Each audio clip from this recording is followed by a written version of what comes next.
সকলকে জানাই শুভ সকাল। তো সকাল সকাল ঘুম থেকে উঠে আমি, মনা আর আমার ছোট বোন আমরা তিনজন মিলে রাস্তা দিয়ে হাঁটছিলাম। আর রাস্তার ধারে এই ছোট ছোট ফুলগুলো আমরা দেখতে পেলাম, কিন্তু এই ফুলগুলোর নাম কি আমি জানি না। যদি আপনারা কেউ জানেন তাহলে অবশ্যই কমেন্ট করবেন। এরপর বাড়ি এসে দেখি আমার মা উঠোন ঝাড় দিচ্ছে, তাই আমি সকালে রান্না বসিয়ে দিয়েছি। কালকে রাতের কিছু ভাত ছিল, সেই ভাতগুলো আমি সবজি দিয়ে ভাজছিলাম, আমাদের বাসায় যেটাকে বলে ভাজা ভাত। তারপর আমার মা চিকেন কষা বানিয়েছিল। সো এই ছিল আমাদের আজকে সকালের মেনু।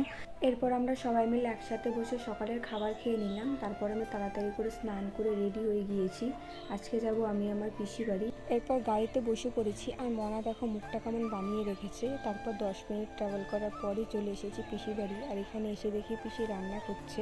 আর এ হচ্ছে আমার পিসির মেয়ে, মানে আমার বোন। আর ভাই স্কুলে গিয়েছে। আর পিসি দেখো বাড়িতে কত সুন্দর ফুলের গাছ লাগিয়েছে। কিছুক্ষণ টাইম পিসির বাড়ি থাকার পর খাওয়া দাওয়া করে বেরিয়ে পড়েছি আবার বাড়ির উদ্দেশ্যে। বাড়িতে এসে সবাই মিলে মাঠে বসে কুল মাখা খাচ্ছিলাম আর গল্প করছিলাম। সো আজকের ভিডিওটা এই পর্যন্তই। কেমন লাগলো অবশ্যই জানাবেন। ভালো লাগলে লাইক, কমেন্ট, শেয়ার করবেন।